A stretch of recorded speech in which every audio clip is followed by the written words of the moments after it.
Primeiro uma alegria estar aqui contigo numa manhã de domingo é, e para conversar sobre jornalismo, né? A gente já vem todos os domingos a essa hora, até meio-dia, tal, antes do almoço, fazendo algumas conversas. Tivemos boas, muito boas conversas, como tenho certeza vai ser a de hoje. E hoje a gente vai conversar sobre jornalismo local, geografias da comunicação, é, e com a pessoa que eu tenho um carinho enorme, que é a professora Sônia Aguiar. Foi minha professora de jornalismo, também professora do curso de jornalismo, foi minha professora no mestrado, fizemos algumas coisas juntos. Professora do curso de jornalismo e professora do curso do mestrado em comunicação da Universidade Federal de Sergipe. A professora Sônia é coordenadora do grupo de pesquisa sobre geografias da comunicação regional e é também pesquisadora do Laboratório Interdisciplinar de Comunicação Ambiental. LICA, acho que é isso. Pronto, Lica. acertei. PCR, Lica. Isso. Grande LICA, que é o Laboratório Interdisciplinar de Pesquisa de Comunicação Ambiental. Ambiental, isso. E hoje a gente vai conversar sobre os locais, os lugares do jornalismo local. Acho que é muito interessante conversar sobre isso exatamente nesse tempo de pandemia até. Aliás, o tempo de pandemia tem sido trágico sobre todas as formas, porque são vidas humanas. Nós estamos quase a 30 mil pessoas que perderam suas vidas no Brasil. É um momento trágico de todos os ângulos que a gente olha, não só do ponto de vista da saúde, mas do ponto de vista político, do ponto de vista social, do ponto de vista econômico. Mas também tem sido, com um pouco dessa imersão, um lugar também de ficar aqui em casa e pensar um pouco sobre algumas coisas, sobre o nosso ser no mundo, como dizia Heidegger, o nosso ser no mundo, né? Ou como dizia Merleau-Ponty, no ser mundo, não ser no mundo, mas um ser mundo, né? É, e aí a gente vai conversar um pouco. Então é um momento de pensar, de fato, sobre comunicação, sobre jornalismo, sobre as nossas práticas. Há uma espécie de acordo de que o mundo mudou profundamente, as relações são outras sociabilidades, e, quem sabe, teremos um outro normal, vamos dizer, não sei. Bom, mas a gente vai conversar um pouco sobre isso. Só para dizer que a professora Sônia também é autora, quer dizer, tem vários trabalhos, mas tem um trabalho dela que eu acho que é uma referência, na minha opinião, modestíssima, é uma referência para quem estuda geografias da comunicação, geografias das mídias, que é Territórios do Jornalismo, geografias da mídia local e regional no Brasil. Acho que foi pela PUC do Rio, né? Foi editado, Sônia. PUC e Vozes. É uma parceria da PUC Rio com a Vozes. Pronto, perfeito. PUC e Vozes. Então, esse livro eu considero, de fato, quem foi pensar em estudar essa geografia, essa disposição espacial, geográfica da comunicação, especialmente no Brasil, vai ter que passar pelo livro, com prazer, vai ter que passar pelo livro da professora Sônia.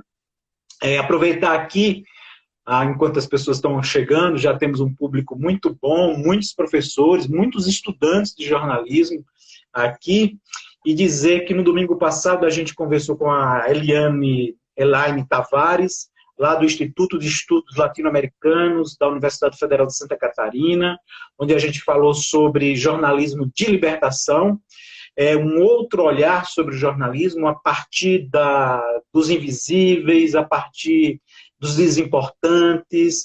Então, foi uma boa conversa de 1 hora, e essa conversa, além de estar aqui no IGTV, no Instagram, também está lá no meu canal, lá no YouTube, Christian Góes, está lá publicado sobre jornalismo de libertação. uma aula fantástica com a Elaine Tavares, lá do Instituto de Estudos Latino-Americanos de Santa Catarina, da Universidade Federal de Santa Catarina.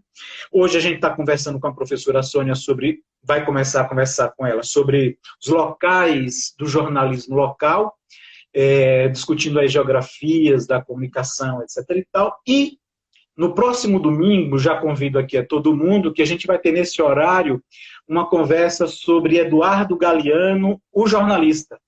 Tem um colega nosso, o Rogério Tomás, que viveu significativamente nos últimos anos com o Eduardo Galeano, e o Eduardo Galeano tem uma veia, ele trabalhou inclusive como jornalista, e o Rogério está escrevendo um livro sobre o Eduardo Galeano, e a gente vai ter a oportunidade, o Rogério está passando a quarentena vivendo, porque está fazendo mestrado em Mendonça, na Argentina, e a gente vai conversar aqui sobre o Eduardo Galeano, jornalista, e desde já convido todo mundo para domingo a gente conversar aqui sobre Eduardo Galeano, jornalista, com o Rogério Tomás. Bom, professora Sônia, como é que a gente começa? Eu queria começar... talvez para começo de conversa mesmo, pensando sobre essa ideia de jornalismo local. A gente vive num mundo que tem uma ilusão de globalização, apesar dessa globalização com a pandemia, ela se desfez, quer dizer, a pandemia mostrou de fato uma globalização, no sentido de que ela se espraiou de fato pelo mundo, só que as ações são muito localizadas, ou seja, o local, o nacional, o local mesmo, no municipal, com toques de recolher, etc., mostrou a força do local, né? Força do lugar onde a gente vive. E alguém me perguntou assim, mas você vai tratar de jornalismo local quando a gente fala em globalização? Parece até uma espécie de contradição. Eu disse, eu acho que não é. E eu quero, inclusive, começar com isso, essa ideia, professora Sônia, de a gente considerar as geografias, a disposição espacial das mídias, das comunicações, para o próprio estudo da comunicação. E para, talvez, perceber um elemento, para mim, muitíssimo importante, que é o chamado jornalismo local, regional local, mas especificamente local. Não sei se, não é a palavra desprezo, talvez não seja mais adequada, mas um certo relaxamento, não dá uma certa importância, ou pouca importância, ao jornalismo local. A gente pensa sempre nos grandes grupos, etc. e tal, mas o jornalismo local, às vezes, a gente despreza um pouco a sua história, a sua importância, os seus mecanismos. Então, assim, vamos lá, para começo de conversa, eu queria que você nos contasse um pouco dessa, talvez, definição, desse conceito, dessas duas coisas, da importância de compreender a disposição espacial midiática, comunicacional, para compreendê-la melhor, e a importância, nesse sentido, do jornalismo local. Pode ficar à vontade, professora. Uma grande empreitada, né? Bom, primeiro eu queria te agradecer essa oportunidade e te parabenizar pela iniciativa, né?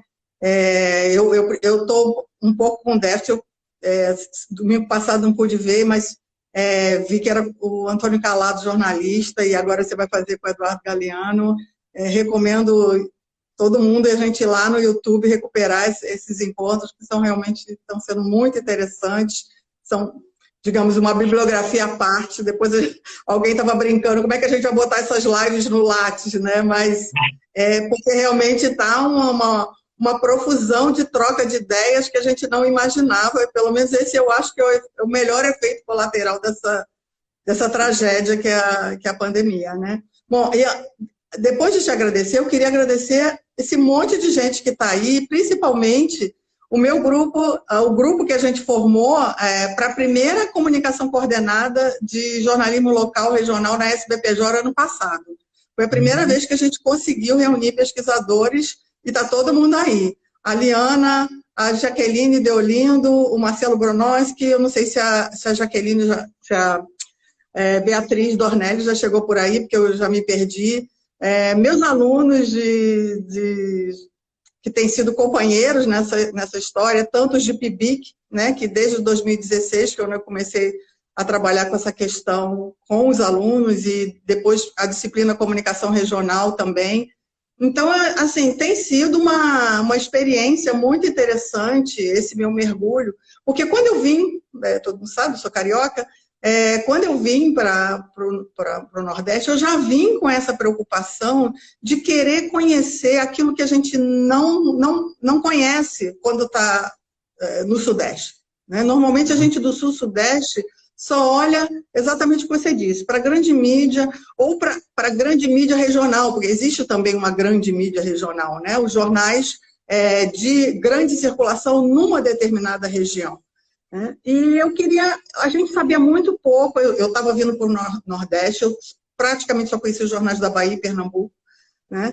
Então, assim, era uma grande questão, até porque o tempo todo a gente lida com a realidade dos alunos que vêm de várias localidades. Né? O perfil dos nossos alunos de jornalismo na Universidade Federal de Sergipe, e eu acredito que em outras universidades de outras localidades, de outros estados fora do eixo Rio-São Paulo também tenham isso, que eles vêm de várias pequenas cidades, né? No máximo média cidade. E mesmo às vezes, quando eles vêm de uma média cidade, eles ficam mais querendo se referenciar pelos modelos dos grandes centros, até porque essa é a tradição do ensino de jornalismo no Brasil. Foi outra coisa que eu percebi quando comecei, né, a botar a mão nessa seara, foi que praticamente os estudos são de grande mídia, inclusive, é uma coisa que me chama atenção, raramente se estuda dentro dos grandes jornais a cobertura local desses grandes jornais. Se estudam temas, digamos, ditos nacionais, né, mas não como é a cobertura cotidiana da cidade onde aquele jornal está inserido. Né? Enfim, então essa preocupação, eu, ao mesmo tempo que eu estudo, eu procuro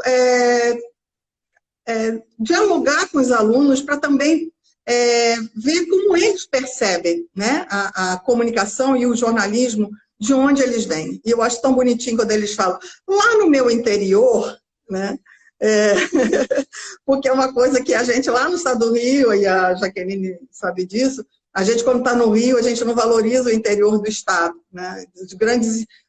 Existe um certo preconceito com o pessoal do interior. Né? Aqui eu sinto menos isso, porque está tão pulverizado, tanta gente vem do interior, que fica tudo misturado. Né? Então, é difícil achar pessoas que, de alguma forma, não tenham alguma raiz aqui, né? Uma raiz no interior. Então, isso também acaba contribuindo muito. Bom, quando eu realmente comecei a pensar, né, no estudo, eu comecei pelo regional, eu não comecei pelo local. Né? Eu queria conhecer a mídia da região Nordeste para, a partir daí, elaborar alguma coisa pelo regional. E, obviamente, que eu tinha um grande referencial, que é o meu referencial até hoje, que é o Milton Santos. Né? Milton Santos, um geógrafo baiano, mas antes de se formar geógrafo, Milton Santos foi um jornalista praticante. Né? Não tem muita gente que saiba disso, mas ele, com 16 anos, ele já editava jornal de Grêmio. Ele chegou a ser diretor da imprensa oficial da Bahia. Né? Então, ele tem uma trajetória. Ele, quando chegou na Folha de São Paulo para se tornar um colunista da Folha, ele sabia o que ele estava fazendo, ele sabia o que era o jornalismo, ele tinha reflexão acumulada de jornalismo, de comunicação, e não é à toa que ele cunhou um dos conceitos básicos dele, que é a ideia de meio técnico científico informacional. Ele percebia essas ligações. Né? Então, beber na fonte de Milton Santos, ele vai, ao longo da obra dele, ele está sempre colocando alguma coisa relativa à comunicação, mídia e jornalismo. Né? Então, isso também sempre contribuiu muito, né, para pensar isso. E nesse processo, eu acabei descobrindo uma obra dele, que era um artigozinho dele, que ele tinha apresentado num congresso de jornalistas em 1956, se eu não me engano, que ele falava, usava a expressão regiões jornalísticas, né? Que ele dizia que era a área de circulação. Então, que os jornais tinham essa questão do embate, de onde eles buscavam informação, ou seja, onde tinham os acontecimentos e onde eles faziam a narrativa desses acontecimentos circular, né? Então, eu comecei a partir dessa perspectiva, né, da região, mas a região se traduzindo em escalas. A escala geográfica foi, para mim, o maior desafio quando eu fui para o pós-doc, porque essas ideias todas eu acabei levando, né, para o pós-doutorado em Geografia Regional, com Rogério Rasba, que me ajudou muito com essa reflexão sobre a região, mas ele me apresentou a questão da escala geográfica. Que a gente, até então, para mim, escala era aquele negocinho, né, aqueles números que a gente botava aqui para interpretar os mapas. Daí eu descobri que aquilo é escala cartográfica, que escala geográfica é outra coisa. Então, perceber essa questão me fez ver que o regional e o local, eles andam muito juntos, né? É realmente uma questão de escala. Então, eu passei a usar com o hífen, local, hífen, regional, por conta disso, porque eu acho que é difícil saber o que é só local, o que é só regional, né? Eu acho que há uma transição, né, digamos assim, nessa espacialidade. Há espacialidades híbridas, né? Então, a gente pode falar assim que uma rádio comunitária ela é intrinsecamente local, tá? Porque ela tem um raio de alcance muito restrito, até por questões regulatórias, né? Então, uma rádio com uma antena curta, uma rádio mesmo que seja comercial, ela pode ser, talvez, local, mas cada vez mais, né, os outros veículos, eles têm um alcance maior, né? E aí, essa preocupação com o local regional me fez tentar ver como que isso estava sendo trabalhado numa determinada literatura, né? Então, quando eu fiz o levantamento, que a maior parte estava em artigos dispersos, né, pelo Brasil, e principalmente artigos em eventos, eu cheguei a levantar 900 artigos para o livro, eu vi que havia uma certa nebulosidade nesse conceito. E, de certa forma, ainda há, né? Eu, de vez em quando, converso com a Jaqueline Deolindo sobre isso, acho que a gente ainda tem, porque aí ela trabalha muito com a questão do interior, como o Ednilson também, né? Então, definir jornalismo do interior já não passa pela questão da escala, o interior não é uma escala, né, de uma região, é outra referência, né? E o Bronosky também, que está aí, ele também trabalha com jornalismo do interior, então a gente tem esse desafio, né? Então, o que é local, o que é regional, o que é jornalismo do interior, mas tem uma coisa que eu acho que une tudo isso, que é o princípio da proximidade. Cristian, olha, eu falo muito, se você, a qualquer momento você pode me interromper para fazer uma pergunta. Não, tranquilo, tá ótimo. Vai me interrompendo aí se eu estiver desviando também muito. Mas, enfim, então eu acho que a questão do princípio de proximidade, que também se dá à escala, eu acho que é o grande balizador para a gente pensar jornalismo local, jornalismo regional, jornalismo local e hífen regional, né? E a gente realmente, nessa pandemia, está vivendo um grande desafio, porque a gente tem aqui, por exemplo, pegar o caso de Sergipe, né? Um estado pequeno, mas que os jornais são todos, e os jornais e as emissoras de TV são todos centralizados na capital, né? A gente tem algumas poucas experiências de jornalismo no interior recentes, graças ao meio digital, que é uma das coisas que a gente pode detalhar mais adiante, que uma grande questão para o jornalismo local hoje são as plataformas digitais, né? Bom, então, o que acontece? Quando você precisa identificar, né, o que está acontecendo nos municípios em relação à pandemia, os municípios do interior, e aí eu queria parabenizar a Joyce Kelly Oliveira, pelo trabalho que ela está fazendo lá no Jornal da Cidade, de levantamento de dados, sistematização desses dados, inclusive em mapas. A gente está dialogando muito, acho que é um trabalho muito interessante que ela está fazendo.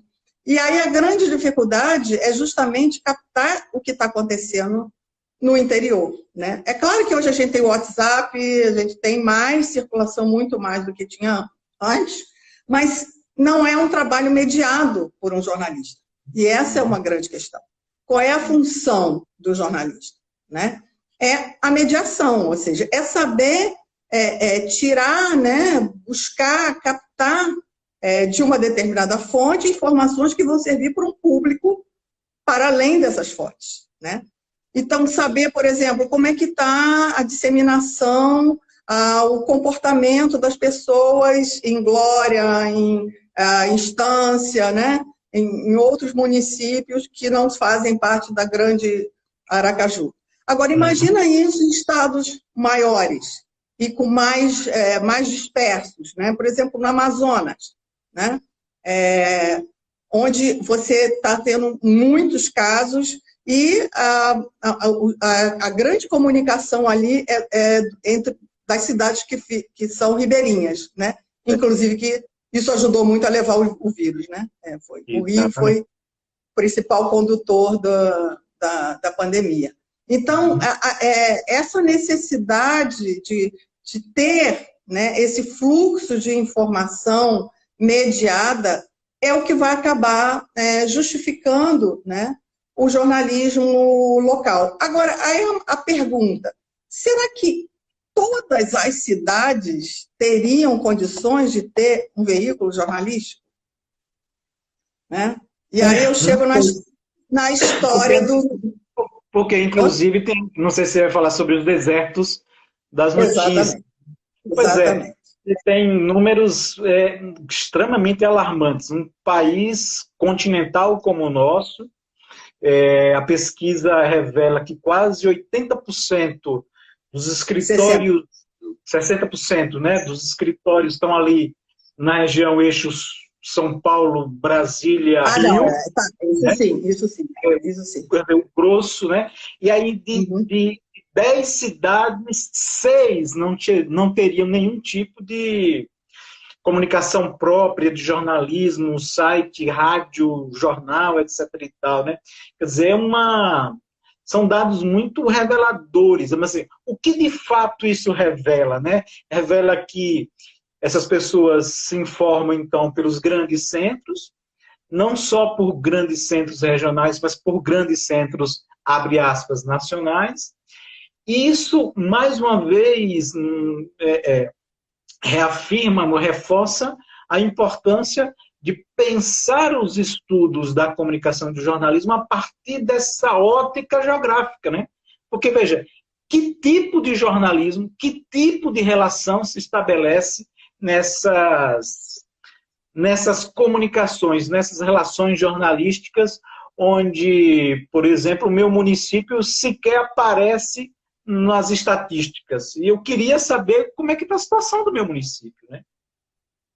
Pois é, mas aí que está. Será que tem, né? Nós temos 5.500 e tanto, já não sei o número certo, de municípios no Brasil. Mas nós temos um país extremamente heterogêneo em termos territoriais. Né? Heterogêneo em termos de tudo. Você não pode falar do estado do Rio como você fala da Amazônia. Você não pode falar de Sergipe como você fala do Maranhão.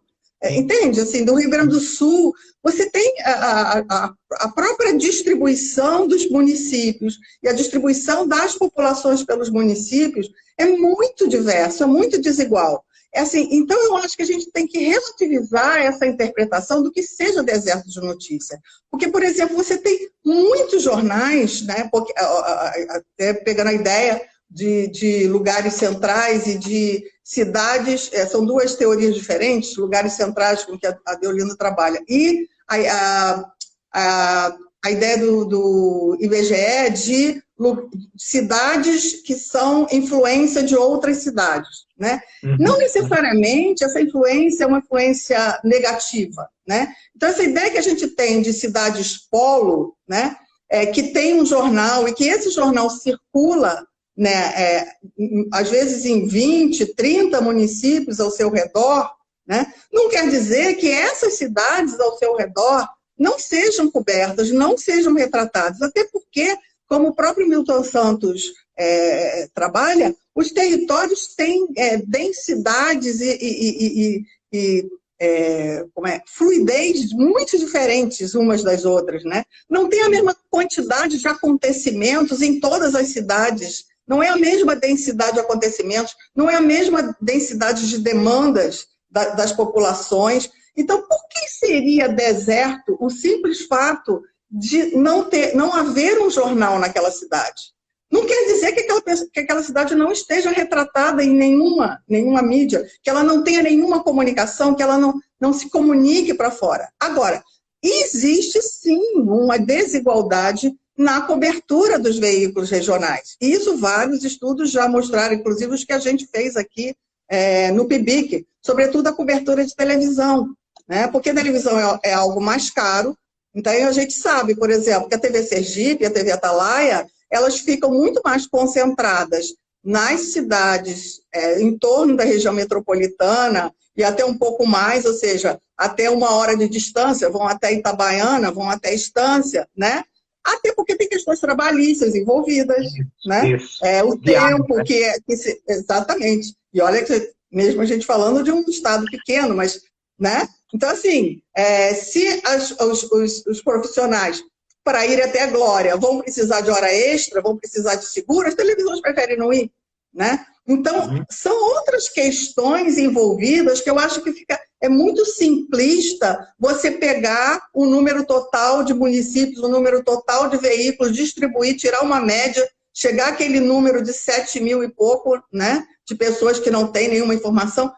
Eu acho muito complicado. A gente tem conversado sobre isso, nós que estamos mais perto dessas pesquisas, e é algo que a gente pensa em relativizar, né? Então, acho que os estudos... Só para completar esse raciocínio.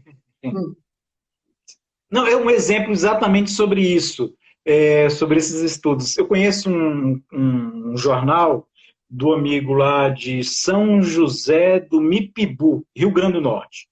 Cidade lá do Rio Grande do Norte. Esse jornal se chama O Alerta, é um jornal impresso. Tem 40 anos que ele tem esse jornal. Quinzenalmente, ele publica esse jornal. Quinzenalmente, é um jornal impresso.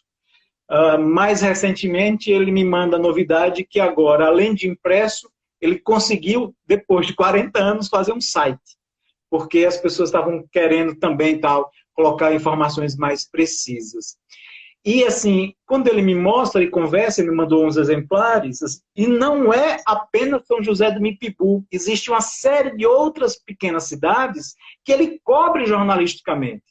Ou seja, considerar, então, esses desertos é como você coloca, desses estudos que precisam ser mais, vamos dizer, ou dessas pesquisas que precisam ser mais refinadas nesse sentido, né? Perceber esses fluxos, né, como dizia o Milton Santos. E qual é o caminho que a gente considera mais eficaz para isso? É fomentar estudos locais, ou seja, as universidades precisam estudar mais o jornalismo que se pratica no seu entorno, né? O que a Jaqueline já faz lá no interior do estado do Rio, na região de Campos, o que o Marcelo Bronossi faz lá na região de Ponta Grossa, né? No entorno, lá nos Campos Gerais.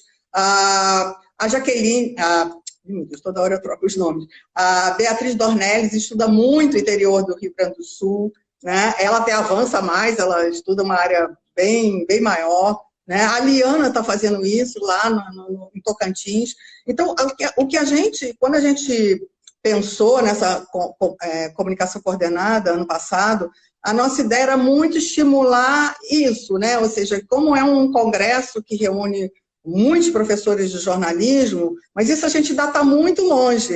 A gente acha que a gente gostaria, né, de ter mais oportunidades de diálogo exatamente para estimular isso. Então, a gente precisa por exemplo, Bahia. Bahia tem quantas universidades estaduais que estão espalhadas pelo território da Bahia, né? Se a gente tivesse em cada um dos campi da UESC, da UNEB, né?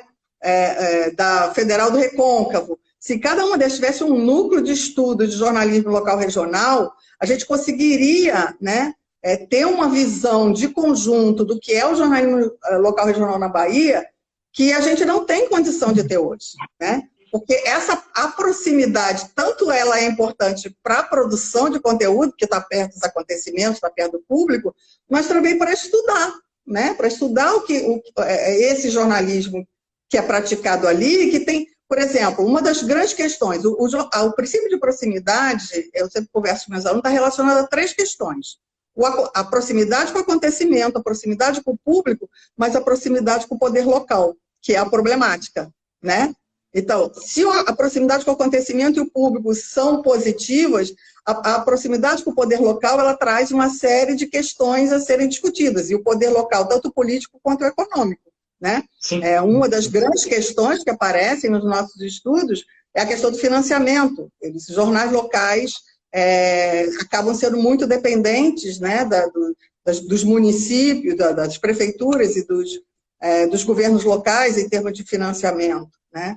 Então, isso é uma questão que você, quando está mais próximo, você consegue enxergar detalhes que, se eu for pesquisar em outro lugar, para mim vai ser mais difícil perceber, né?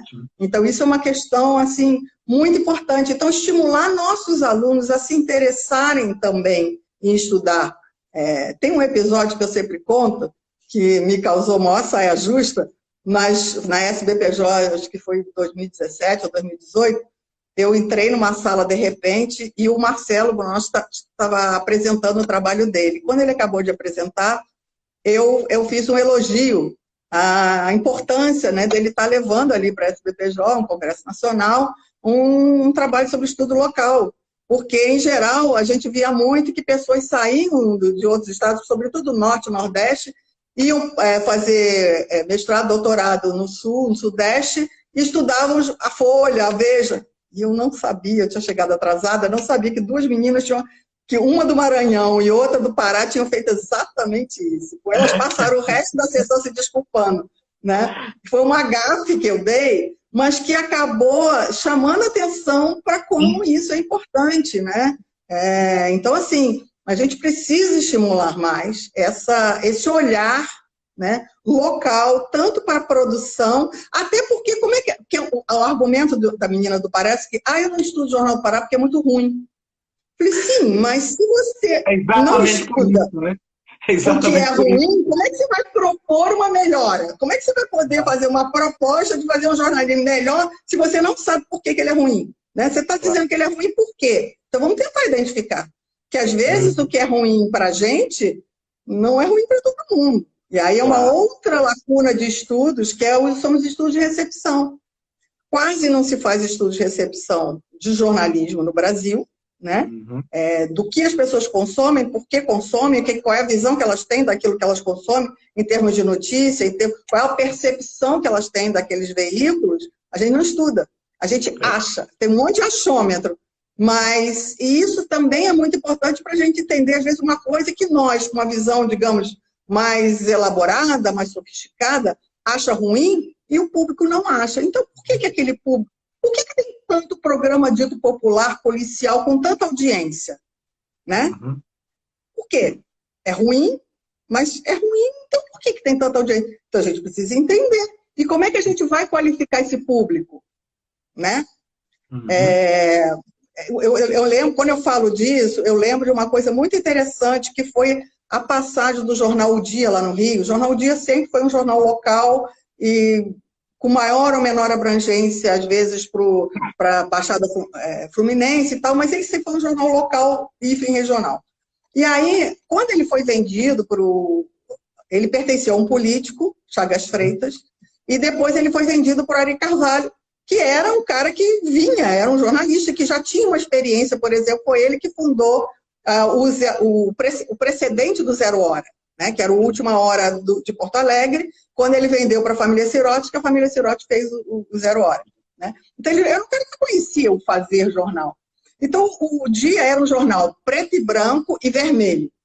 Tá? Ele usava aquelas letras vermelhas. E uma cobertura policial fortíssima, né? Aí o pessoal dizia, o jornal que espreme sai sangue. Né? E aí, quando o Ari Carvalho pegou, ele chamou uma equipe que vinha do Jornal do Brasil para refazer completamente o projeto editorial e gráfico do Jornal do Brasil. Então, qual foi a primeira coisa que essa equipe mudou? Eles pegaram o dia, né? Pegaram a ideia, o nome do jornal, o dia, e foram trabalhar o quê? As cores. Né? Então, foi daí que surgiu o logotipo azul e amarelo. O sol no céu. Né? Né? E aí, só aí já deu a primeira virada.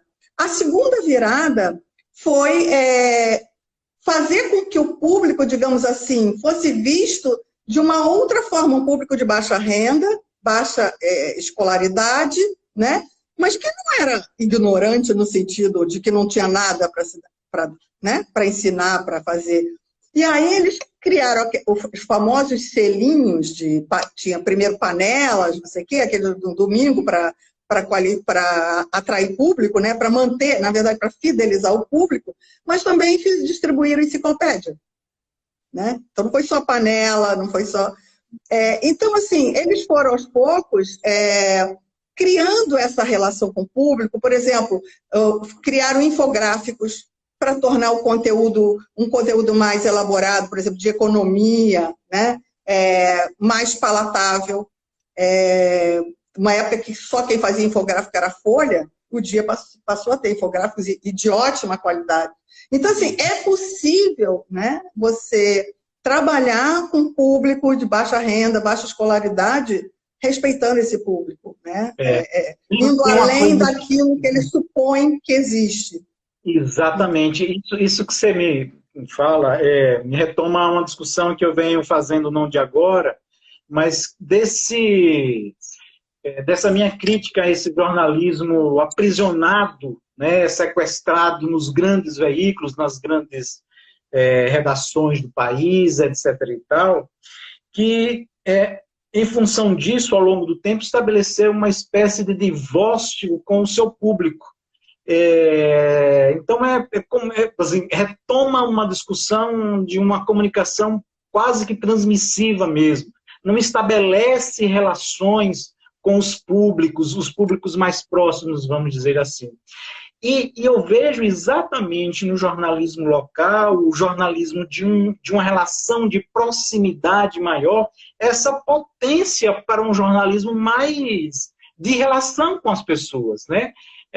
O meu colega lá que faz o jornal lá do interior, do Rio Grande do Norte, ele conta as histórias das pessoas da cidade, né? Quer dizer, ele não está trazendo uma notícia da Rússia, de um episódio... Não, ele está trazendo a notícia de Dona Zefa que vende leite na esquina, etc. e tal, as dificuldades que ela está enfrentando.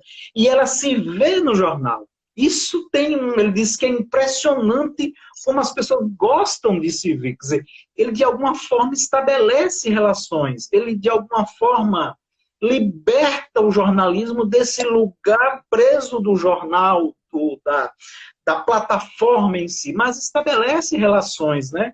E nesse sentido, Sônia, dessa potência para libertar o jornalismo, ou de talvez pensar um outro jornalismo que escute as pessoas, que esteja mais próximo, de fato, com os problemas, mais próximos das pessoas. Tem um outro aspecto que eu queria, de sua avaliação, assim, do quanto isso implica a efervescência, não sei se é a palavra, mas o estímulo à própria cultura local. Né? Eu participei, eu lembro de um episódio, me marcou muito, eu era secretário da Prefeitura de Aracaju e fui chamado para um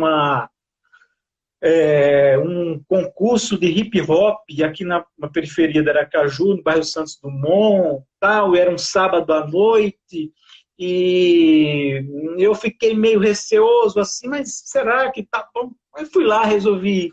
Quando chego lá, na praça, uma praça gigantesca, na periferia, mal iluminada, inclusive, mas tomada de gente.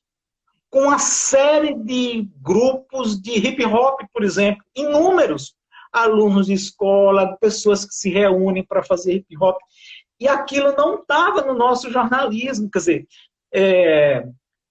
esse lugar apartado da cultura local, quer dizer, o jornalismo local é preciso compreender essa cultura local, quer dizer, do ponto de vista desse debate entre local e global, etc. E tal. Eu queria, do ponto de vista também cultural, desse lugar de ser potência o jornalismo local para pensar a cultura, para pensar as relações mais próximas das pessoas.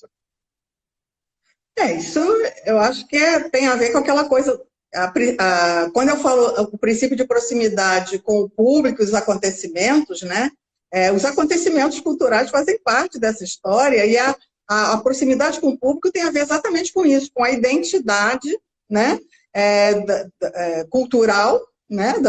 Da população local, mas também com esse se ver na mídia, né?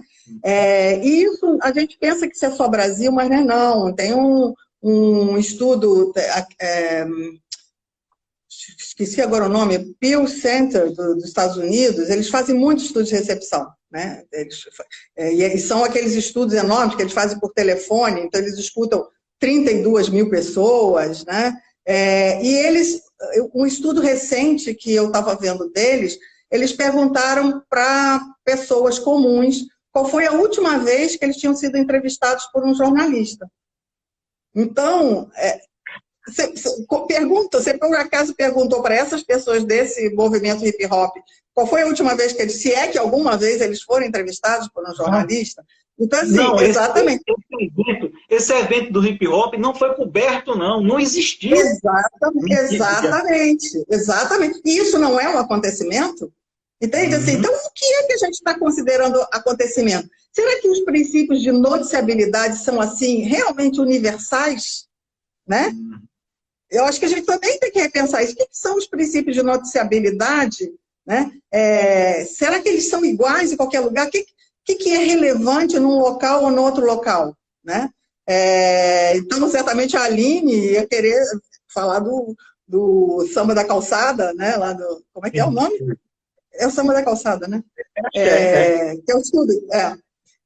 Então, assim, quantos acontecimentos culturais tem, né? O pessoal que se reúne debaixo do viaduto, o pessoal que... Por que isso não é notícia? Né? Porque, inclusive, tem um lado inovador, né?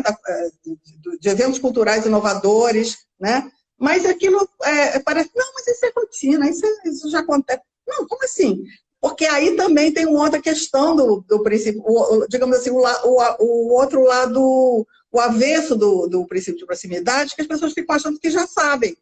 Porque conversam entre si, né? Só que não é assim, né? Porque o retratar, é aí que entra a importância da mediação do jornalista. Porque se eu frequento um determinado lugar, mas a maior parte do público daquele veículo não, então vou ter outra visão em relação a isso, né?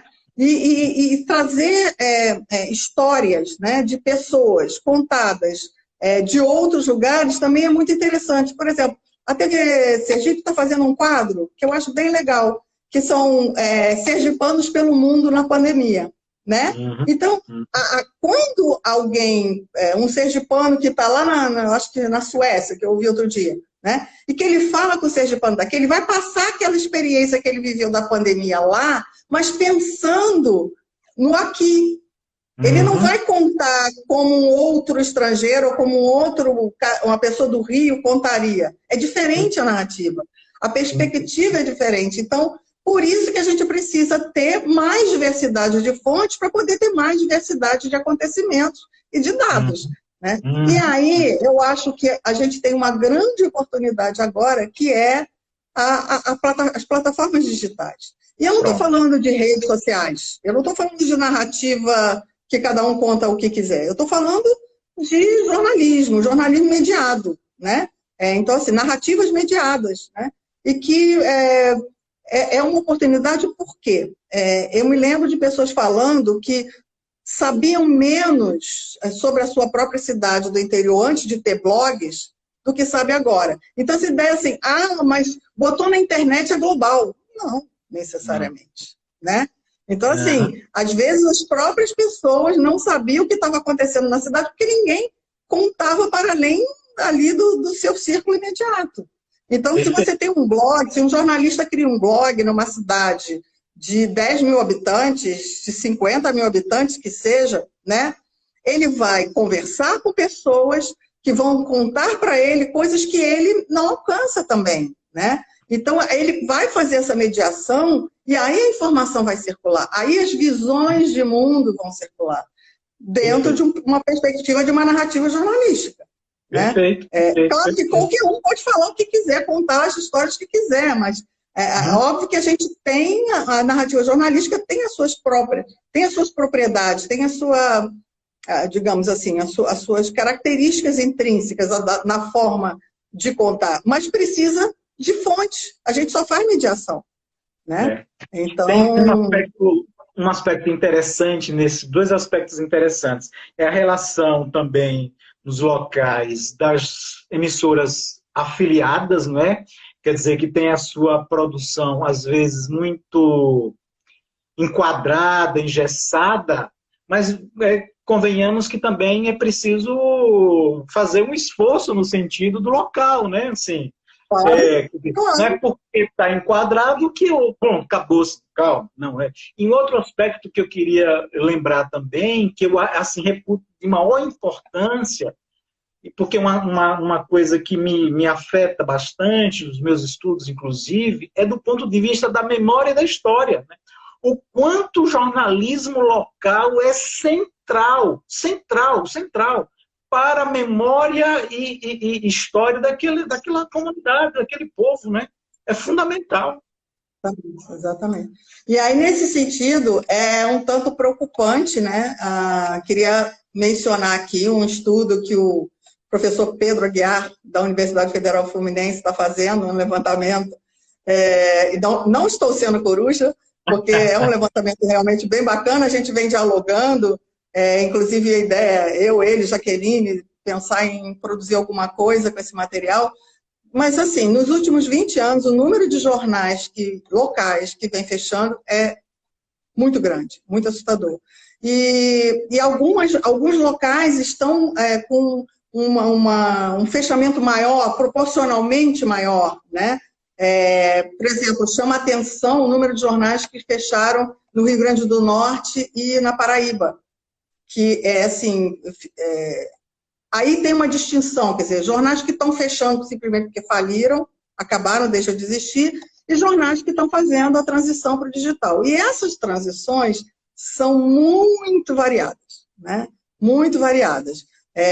O estudo do Ednilson mostrou muito isso quando ele comparou o moçoroense com o Sinforme, porque o moçoroense ele fez uma transição, ele foi implantando, ele foi absorvendo as tecnologias ao longo do tempo, né? E foi, inclusive, incorporando as tecnologias nos seus processos de gestão. Então, quando ele deixou, era um jornal centenário, quando ele deixou de circular em papel, mas ele já tinha toda uma base sólida, ele não houve solução de continuidade. Ele não se tornou digital simplesmente para demitir. Claro, houve isso, houve demissão e tal, mas assim, ele já tinha uma credibilidade, ele já tinha um alcance, né, geográfico maior do que até jornais de Natal.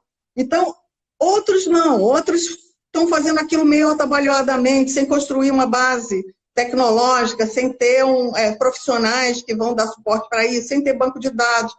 Então, são muitas variedades, mas, de qualquer forma, é uma oportunidade que a gente tem para dar uma sobrevida ao jornal local, né? Por outro lado, a gente não pode deixar que essa memória, como você falou, né, do que foram esses jornais, se acabem. E a gente precisa ver como é que isso vai ser feito. Como é que a gente faz para colocar esse acervo, essa memória desse jornal, né, à disposição, né, de um público? Né?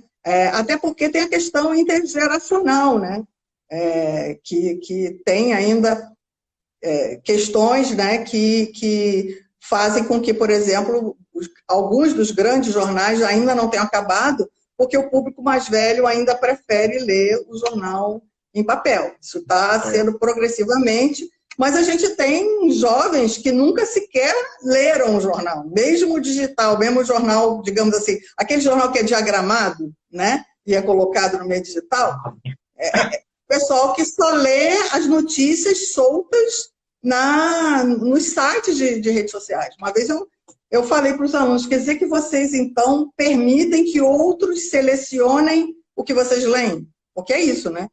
Quando você lê aquilo que alguém já postou na rede social, significa que alguém já foi gatekeeping para você, né? Alguém selecionou dos outros jornais aquilo que chega até você e você lê. Você não vai à fonte, você não, né? Você não vai aos jornais para você mesmo selecionar aquilo que você considera relevante enquanto leitor. E isso, para um estudante de jornalismo, é bem complicado, né? Bom, enfim, eu acho que eu já falei tanta coisa.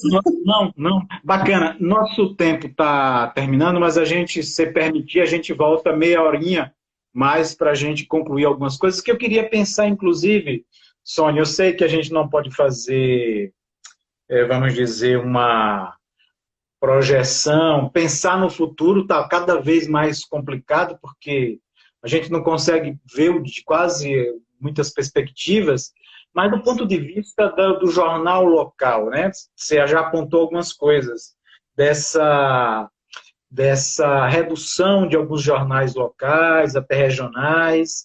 Isso implica pensar que a gente está retomando, talvez pós-pandemia, com essa história de trabalho mais remoto, não sei o quê, novas formas, uma concentração maior, geograficamente, talvez, ou, quem sabe, é exatamente o inverso, em função de uma tendência de maior concentração midiática, um certo esforço de produções mais locais, regionais, etc. e tal. Assim, parece, não sei se você concorda, uma certa tendência aí de concentração midiática do ponto de vista das mídias, tal, pós-pandemia, mas talvez seja em função de determinados movimentos, esse novo lugar para uma nova territorialização, talvez, novo jornalismo local, que inclusive, essa é a minha defesa, eu falo sempre do Alerta, porque eu converso muito lá com o José Alves, lá de São José do Mipibu, você pode, não copie os grandes modelos, né? Procure fazer alguma coisa local de fato, diferente, né? Não precisa botar uma página inteira, seu jornal tem 8 páginas, você bota uma página inteira de notícias internacionais, tá bacana, é bom colocar uma coisa ou outra, tal, que for que você avalie como relevante para as pessoas, mas dê voz às pessoas do seu município, dos municípios vizinhos, as pessoas precisam falar, né? Dizia o velho Paulo Freire que nós temos uma cultura implantada neste país de um silenciamento muito grande. E eu vejo muito local, o jornal local como esse lugar de fala das pessoas, né? Muito mais do que o dono do jornal, mas lugar de fala das pessoas. Então é isso, Sônia. A gente já voltou, já temos nosso público aqui de volta também. Tá certo, que bom. Olha, eu estava até conversando com o Pedro sobre essa questão, olhando a lista, né, que ele fez dos veículos que tem fechado. Peguei o caso de Ribeirão Preto, né? Ribeirão Preto fechou o último jornal, agora não tem mais nenhum jornal diário, impresso. E Ribeirão Preto, ele é uma cidade polo de mais de 20 municípios de São Paulo. E não é uma região pobre, assim, né? É uma região bem lá de São Paulo. Então, a mesma coisa aconteceu em Assis, que é outra região de São Paulo, que tem uns 17 municípios em torno de Assis. Então, quando um jornal, né? Quando uma cidade dessa, polo, deixa de ter um jornal, a tendência é de concentração ou é de pulverização?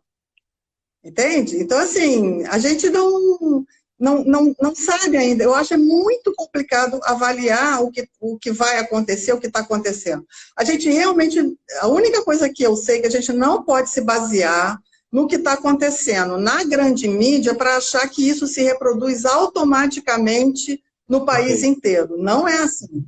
Não é que nem aquela bolinha, quando a gente joga a pedra no lago, que faz os círculos concêntricos. Não é bonequinha de as mastrióticas, não é isso. Não é reprodução do mesmo em escala menor. A gente não sabe. Então, assim, se a gente não sabe, vamos ser um pouco mais cuidadosos, um pouco mais atentos, né? Porque a gente não sabe, por exemplo, o quanto a blogosfera jornalística, qual é o peso que ela tem nesse jornalismo local. Outra, por exemplo, uma página dentro do Facebook que tem a narrativa jornalística, os formatos são muito variados, né? Então, assim, a plataforma digital é um mundo e está em evolução. Por exemplo, o podcast surpreendeu todo mundo. Ninguém imaginou que os podcasts, que ia ter tanto podcast jornalístico como está tendo. Em menos de um ano, é uma explosão de podcast jornalístico. E podcast é uma produção muito barata. Muito barata. Que retoma a essência do rádio, quer dizer, o rádio, né? Exatamente, você tem a exponenciação do rádio como conversa, né? Então, assim, a possibilidade de você trazer a linguagem do rádio para um ambiente que pode se multiplicar e o acesso se dá de muitas formas, você pode, né?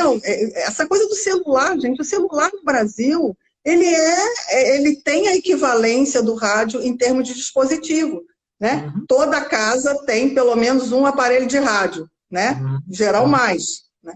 Mas tem pelo menos um aparelho de rádio e tem pelo menos um celular, praticamente 90% a disseminação. Claro que tem o problema da banda larga, aí é outra questão. Mas o podcast, ele não é o streaming. O streaming consome muito mais banda larga, o podcast menos, né? Então, assim, a gente tem que olhar para todas essas possibilidades como possibilidades de narrativa jornalística e pensar que nunca a gente teve tanto acesso a uma variedade tão grande de fontes por causa do celular. E isso eu acho que está sendo subutilizado, né? Quer ver uma coisa, um exemplo bobo? Eu também costumo dizer para os meus alunos, o que faz a diferença do jornalismo são as perguntas. Ou as perguntas que são feitas, ou as perguntas que não foram feitas. Aí tem uma coisa que está me intrigando. Essas cenas de pessoas das periferias, né, perambulando na pandemia, eu ainda não vi nenhum jornalista chegar para elas e perguntar: o que você tem tão urgente de fazer na rua? Porque outro dia mostrou uma cena a uma mulher de periferia, de lojinha de periferia, escolhendo esmalte. Gente, é urgente ela comprar aquele esmalte? Ontem mostrou uma senhora que saiu para comprar um ventilador que ela estava precisando, a casa dela estava quente, o ventilador tinha queimado. Olha a diferença entre você sair para comprar um esmalte e você sair para comprar um ventilador. Então, por que as pessoas estão na rua?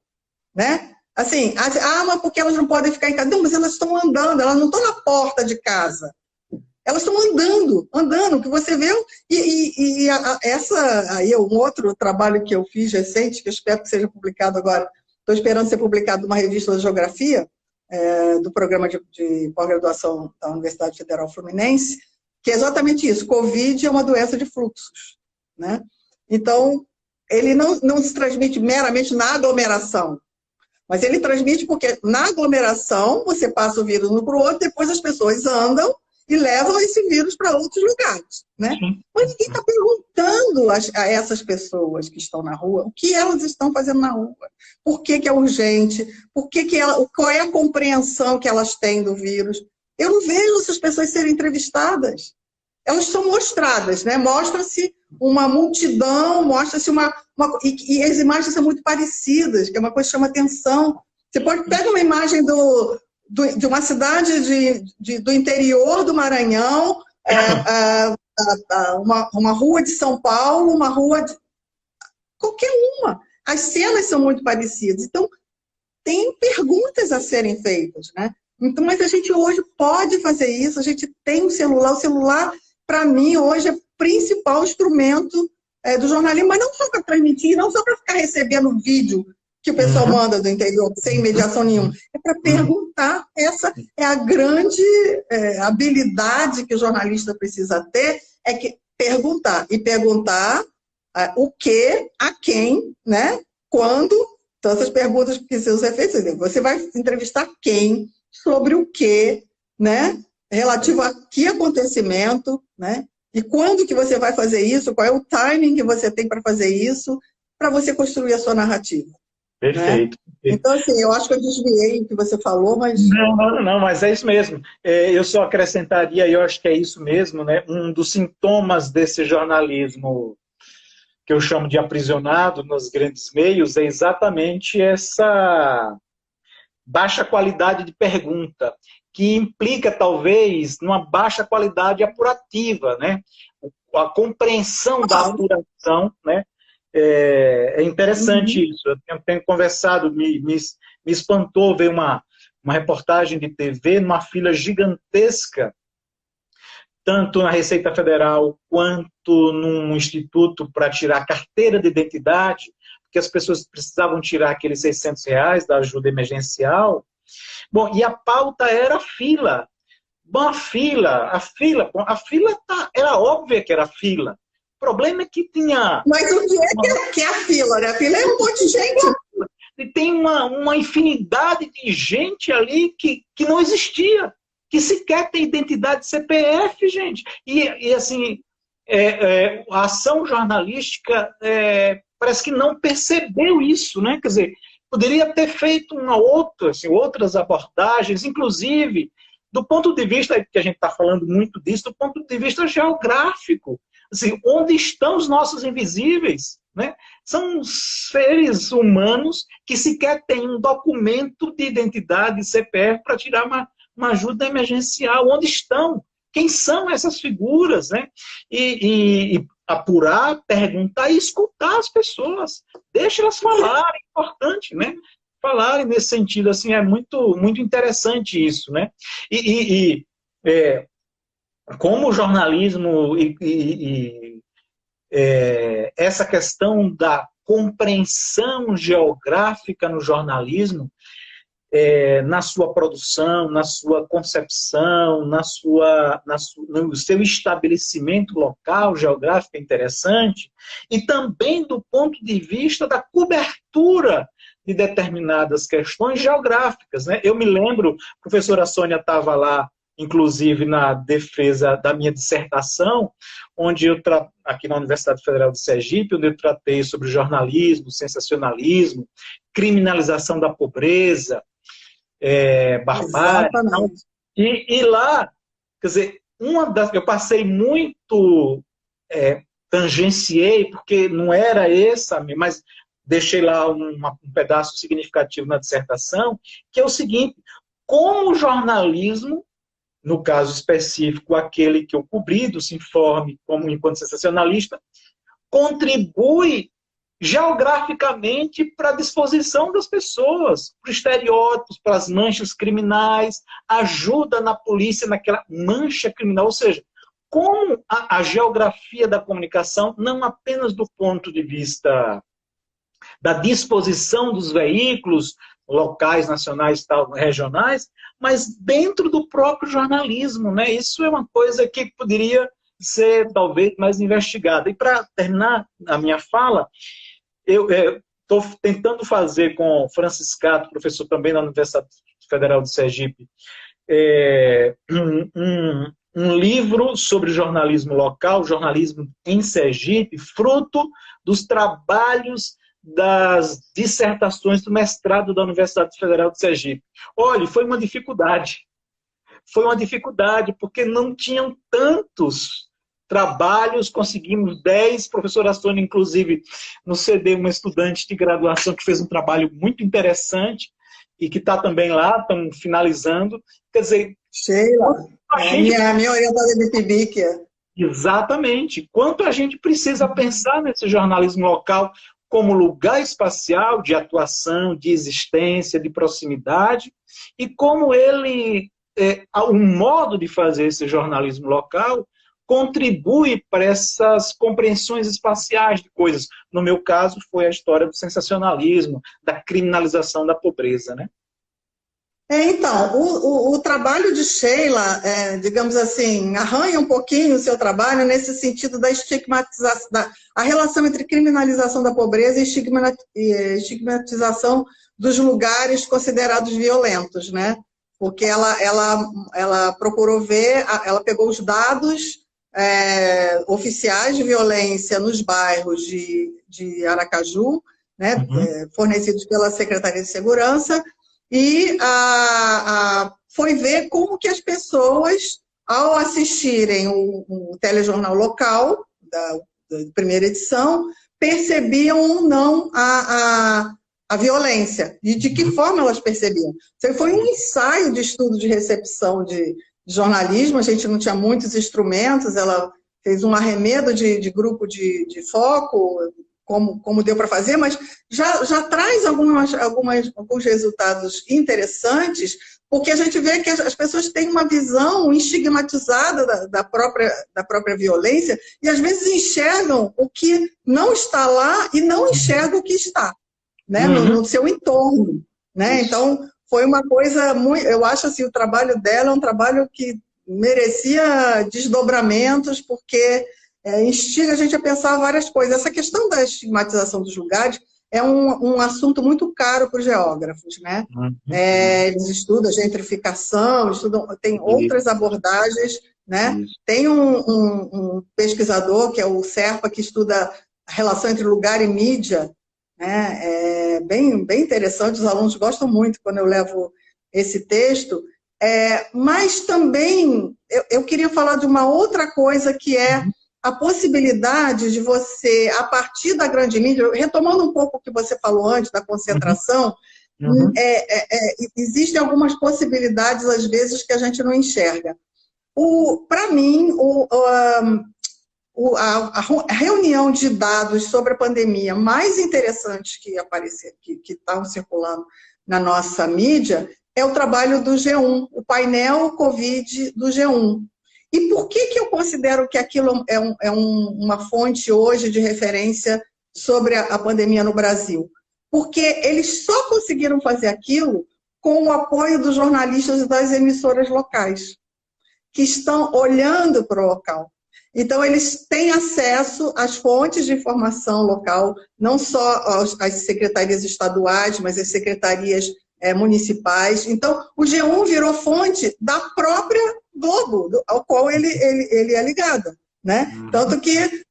Tanto no Jornal Hoje quanto no Jornal Nacional, eles dão os dados do Ministério da Saúde e depois eles fazem a ressalva e dão os dados do G1, porque aí eu me dei o trabalho de ler a equipe, né? De ver como é que cada emissora afiliada cedeu seus profissionais para aquele trabalho, que considerou relevante ou não. Tem emissora que só cedeu tem emissora que cedeu 5 jornalistas para fazer aquele trabalho, né? Então, assim, o que isso tem a ver com o que você falou? Porque a questão do olhar local, né? É muito importante você ter o jornalista perto dos acontecimentos, tanto para o jornalismo local propriamente dito, quanto para você poder levar o local e o regional para o resto do Brasil, porque, como diz a música do saudoso Aldir Blanc, o Brasil não conhece o Brasil, né? Não conhece o Brasil, exatamente. E essa pandemia está, por um lado, mostrando, por outro lado, ajudando a estigmatizar mais alguns lugares também, né? Perfeito. Está tendo os dois aspectos. Exatamente. Né? Exatamente. Tem um detalhe que algumas pessoas até colocaram.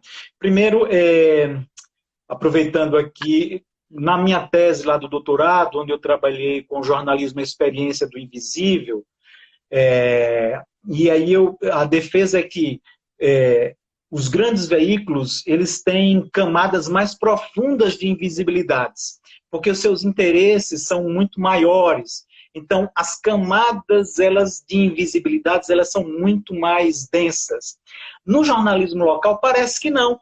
Parece que assim, é impossível que determinados acontecimentos locais não sejam cobertos pelo jornalismo local. Ou seja, há uma certa força do acontecimento local para que o jornalismo local ou cobre e diz e vai e mostra ou revela o que está acontecendo, ou ele vai entrar num descrédito profundo. E nesse sentido, algumas pessoas perguntaram, professora, aqui é do ponto de vista, vamos dizer, político, né? Assumir o jornalismo local e fazer um jornalismo local, onde as relações políticas, e você colocou daqueles 3 pontos, a condição da proximidade com o poder local é um complicador, de fato é, porque você estabelece relações, muita gente é parente, inclusive, em determinados locais, todo mundo se conhece, etc. e tal, então tem o vereador, tem o deputado, etc. Ou seja, há uma tensão, mas que acho que é uma tensão que é permanente, né? Quer dizer, o jornalismo vive disso, né? O jornal, quer dizer, não é vive disso, mas é do jornalismo visibilizar essas tensões, né? Infelizmente, ou felizmente, talvez, não sei. Eu acho que eu diria que esse, na verdade, é o grande desafio, né? Da cobertura local, né? Você, de repente, pode ser instada a entrevistar uma pessoa que você conhece, uma pessoa da sua relação que está envolvida num crime, ou está em suspeita de alguma questão ética, ou, né? E aí? Aí você tem que, né, lidar com aquela situação, dizer, olha, não posso entrevistar, ou se for entrevistar, deixar claro para aquela pessoa que você está ali na condição de jornalista, é um desafio muito grande, né? Então, é uma questão que eu não digamos assim, não sei muito o que trabalhar, mas eu acho que é um problema, porque é um duplo. Por que eu falo que é um duplo problema? Porque tem a questão do financiamento, né? Muitas vezes aquela chantagem, mas o seu jornal vai falar mal da prefeitura, mas a gente bota lá, então eu vou tirar o dinheiro, sabe? Você vai numa situação como essa, né? Muitas vezes, os estudos da Beatriz Dornelles mostram muito isso, essa questão do dono do jornal, né? Ser alguém conhecido na cidade, você sabe quem é o dono do jornal, né? Você não esbarrava com o Roberto Marinho na rua, né? Não esbarra com os Frias na rua, né? Mas nas cidades menores você esbarra, né? Esbarra com os políticos. Você vai na lanchonete, né? Na lanchonete conhecida daqui, tem metade do PIB de Aracaju ali,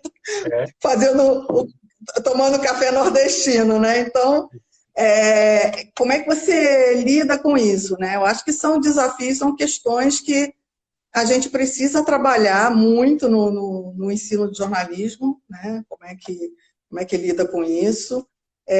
Enfim, eu particularmente não tenho muita experiência, né? Porque venho de outra idade, eu não tenho essa experiência prática, eu tenho experiência mais de observação. Acho que você pode falar mais disso do que eu, porque tem longa estrada aí, inclusive foi vítima, né, desse poder local. Falar de jagunços da lei, às vezes é complicado. Exatamente. Então, professora, e assim, para a gente talvez encaminhando aí para o final, porque as pessoas precisam, inclusive, fazer as atividades, almoçar, etc. e tal. Sei que é difícil prever futuro, como a gente faz assim, mas eu retomo então a questão central, assim, quais são os lugares do jornalismo local nesses tempos agora, pós-pandemia?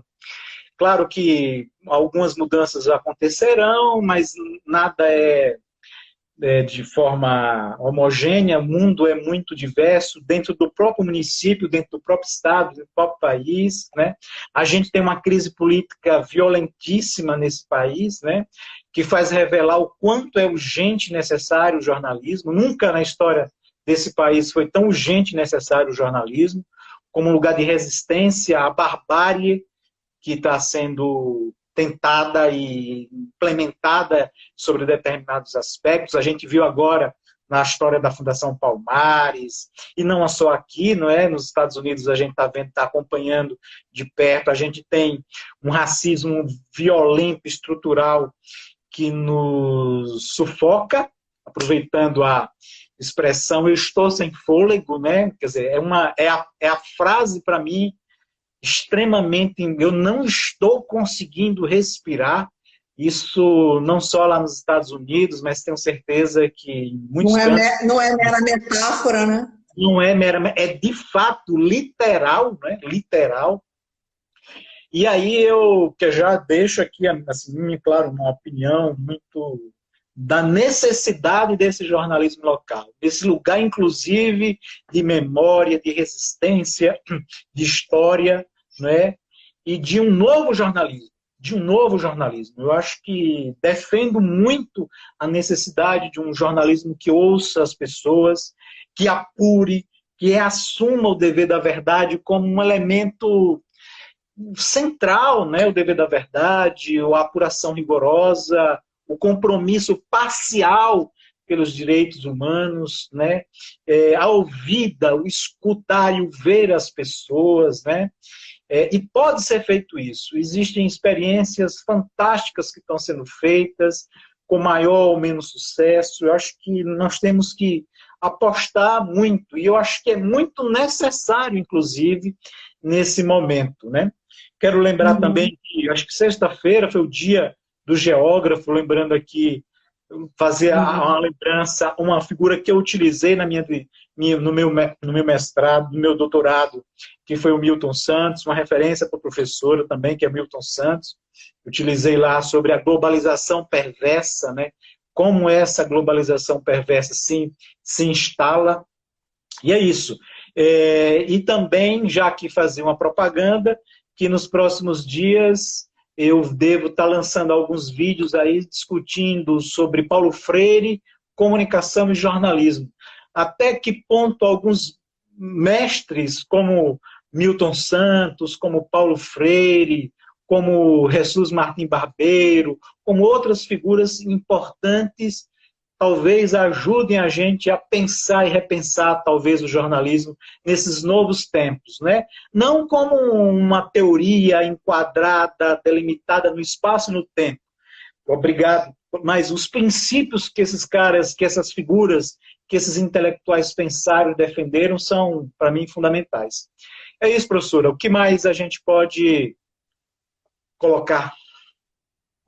Então, eu só queria deixar aqui uma coisa um pouco mais otimista, né? Eu sou uma otimista incorrigível. Eu acho que a gente precisa, e aí eu acho que os colegas pesquisadores, os alunos, quando forem pensar nos seus TCCs, futuros projetos de mestrado, a gente precisa trazer à tona experiências que deram certo, né? Trazer boas práticas à tona. A gente conhece pouca coisa. Mas, assim, por exemplo, nessa última edição do Atlas da Notícia, eles montaram uma equipe no Nordeste, infelizmente não teve ninguém de Sergipe, não sei porquê, eles conseguiram perceber, quer dizer, essa equipe de colaboradores que eles fizeram, chamaram a atenção que no Nordeste, na região Nordeste, experiências de jornalismo digital estão se proliferando e trazendo coisas muito interessantes. Um exemplo é o Marco Zero, né? O Marco Zero de Pernambuco, foi formado por jornalistas que vieram de redação, jornalistas mais experientes, com jornalistas jovens com traquejo de mídias sociais, enfim, e eles estão formando uma sinergia muito interessante, com uma cobertura muito diferenciada, pautas muito originais. Agora também em Alagoas a gente teve a experiência, depois da greve, 45 jornalistas partiram para negócios próprios, montaram 3 veículos diferentes, né? Inclusive uma TV digital, né? Pegaram a experiência na TV Gazeta. Então, assim, tem coisas acontecendo, mas essas experiências elas estão dispersas e elas precisam, digamos assim, ter visibilidade para que a gente possa beber nessas fontes, né? Saber que é possível, né? De novo, a gente precisa olhar para o podcast, a gente precisa olhar para experiências de streaming que possam ser adaptadas a baixo custo e digamos assim, média velocidade média, em vez de banda larga, banda média, pelo menos, né? Para ter narrativa jornalística em streaming, no celular, enfim. Eu sou uma pessoa ainda meio analógica, meio digital, estou com o pé no analógico, pé no digital, de vez em quando preciso pedir ajuda aos universitários, eu tenho dificuldade com o Instagram, enfim, mas eu consigo enxergar, né, que tem um mundo muito promissor aí, né? Eu tenho muita pena dos jornais impressos que estão acabando, mas, assim, eu acho que é um processo lento, porque o Brasil não tem ainda, está longe ainda da universalização do acesso digital, mas eu acho que não é por causa disso que a gente vai perder a oportunidade de ocupar esses espaços, né, nas plataformas digitais. E a gente tem que pensar aí essa ocupação a partir de sem perder o fio da meada do que é jornalismo. Acho que talvez esse seja o desafio, né? É isso aí. E assim, é só lembrar que as grandes corporações estão de olho nisso. Só um chatinho. Não, tranquilo. Não é por acaso que o Facebook, no segundo semestre do ano passado, juntou, acho que 10 veículos de todas as regiões do país para montar um projeto que ele chamou de acelerador de notícias locais. Uhum. Ou seja, trazer as notícias que esses jornais cobrem, as notícias locais que esses jornais cobrem, para a plataforma do Facebook, né? Se o Facebook está dando importância para as notícias locais e quer aumentar a produção de conteúdo, a circulação de conteúdo na plataforma dele com notícias locais, é porque isso é importante. Mas não é a única sinalização.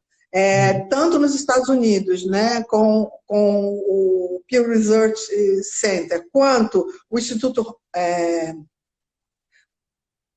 Reuters, né, na Inglaterra, tem estudos anuais, eles fazem um acompanhamento anual de como está o jornalismo local. E eles sempre apostam na transformação do jornalismo local, não no fim do jornalismo local. Uhum. Né? Então, assim, e a gente pensar que, por exemplo, na Europa, sobretudo, que os países são bem menores, né? Quer dizer, um dos pioneiros, por exemplo, dos estudos de proximidade é um pesquisador de Portugal, que é um país que, né, um pouco maior que o Espírito Santo, talvez. Então, assim, essa questão do jornalismo local, a gente tem que tomar muita atenção, porque essa balela de que o jornalismo local vai acabar, não, ele está se reorganizando, se ressignificando, se reestruturando, ocupando outras formas, mas a gente vive no local. O local é a nossa referência de mundo. Isso. Né? Ninguém vive num espaço global etéreo. Isso não existe. Uhum. Né? Então, assim, a gente não vai deixar de estar fincado. Por isso que o Rogério Rasmus, quando ele fala que não existe desterritorialização, mas existe um processo contínuo de reterritorializações. Né? A gente vai ressignificando os territórios e ocupando os territórios de diferentes formas. Ninguém vive flutuando no espaço, gente, pelo amor de Deus. Né? Então, essa primeira coisa é que assim, eu acho que o futuro está no local, não está no global. Né? Concordo plenamente. Quero já adiantar aqui que eu vou fazer um convite para o Laércio, conheço muito, meu amigo, do Marco Zero, lá do Recife.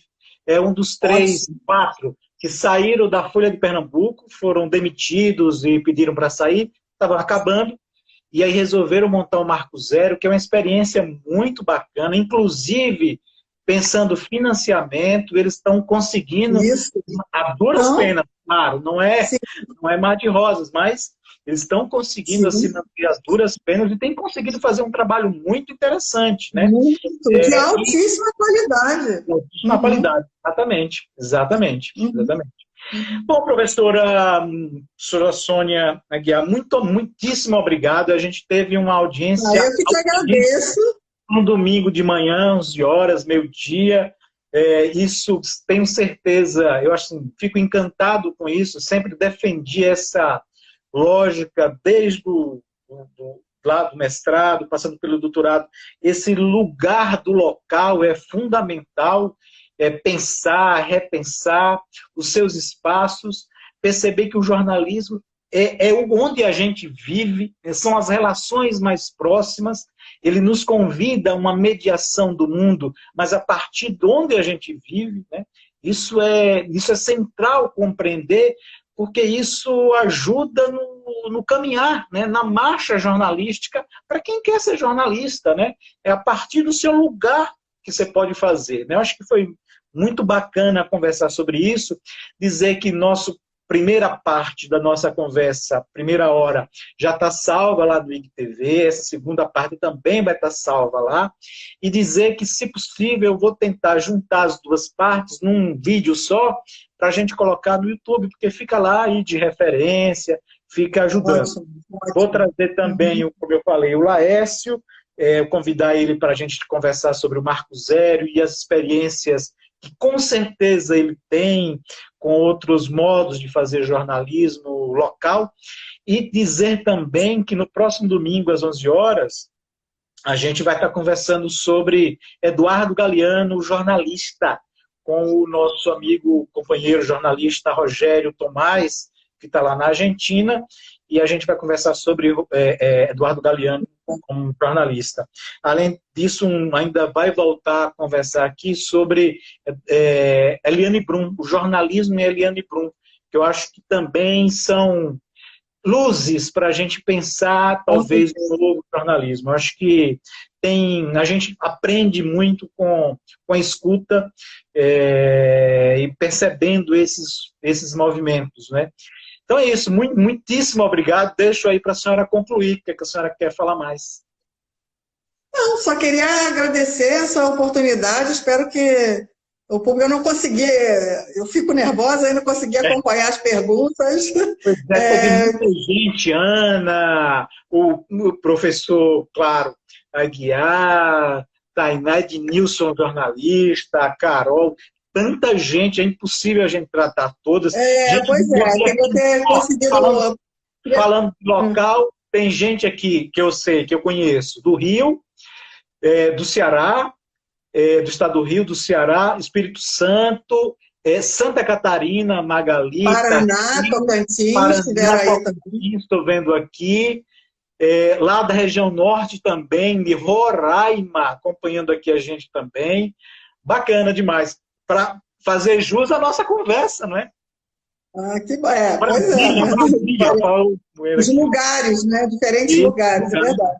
é, É só isso, é agradecer essa oportunidade. Eu acho que um tema, né, que eu gostaria de ver realmente se espalhando pelas universidades, que os colegas valorizassem mais, tanto no ensino quanto na pesquisa, né, esse olhar, né, do local. Não é que os alunos vão ficar presos aos seus lugares, não, eles podem circular, né? Mas até eu falo, pô, se você for trabalhar em Recife, você tem que ter esse olhar. Se você for trabalhar em Salvador, você tem que saber, né, perceber os lugares. Então, perceber que os espaços geográficos eles têm a sua diversidade e as suas peculiaridades. É isso. Eu sou bacana, apaixonada bacana. pela geografia. E isso é muito bom. Só lembrando aqui, porque a gente foi falando dos lugares, aí surgiu Maranhão, Mato Grosso, Pernambuco também está aqui, a Marcinha está nos acompanhando lá de Recife e tal, e outras figuras. Bom, pessoal, muitíssimo obrigado. Professora, muitíssimo obrigado pela disponibilidade de estar conversando no domingo de manhã sobre jornalismo local, sobre a importância das geografias da comunicação. E a gente vai E voltar. Parabéns pela sua iniciativa, né? Que isso já virou um canal, né? Um horário fixo, uma programação de domingo antes do almoço, né? Pelo menos umas horinhas aí para a gente estar pensando sobre o jornalismo, né? É um momento da gente repensar. Eu acho que a gente discute pouco publicamente o jornalismo. Talvez a gente precise publicizar mais nossas discussões sobre o jornalismo. Acho que é bem legal. Ah, tem uma coisa importante. Tem uma live do PPG Com amanhã, não é? Ah, sim, sim. Então, amanhã são as minhas observações sobre a pandemia, né? Mas principalmente eu quero chamar a atenção, eu e o professor Vitor Braga, a gente participou há pouco tempo de uma live sobre visualização de dados, e aí eu conversei com ele da gente trabalhar a questão dos mapas, que eu acho que é pouco incorporado ao jornalismo de dados, né? E os mapas são muito importantes, não só para representar os dados, mas também para ajudar a gente a interpretar os dados num país tão diverso quanto o Brasil. Então, a gente vai conversar um pouco sobre isso. Não é uma área que eu tenha muita profundidade, eu estou começando agora a mexer com isso, mas eu acho que é um tema relevante para o momento a gente chamar atenção para isso. Bacana. É amanhã que horas, professora, a live? Amanhã que horas? Sim, amanhã às 19 horas. 19 horas. 19. Beleza. 19. Tá, ótimo. Tá bem. Okay. Muito obrigado, professora, mais uma vez. Obrigado a todo mundo. E domingo a gente se reencontra aqui às 11 horas. Ok, até lá. Tchau. Tchau.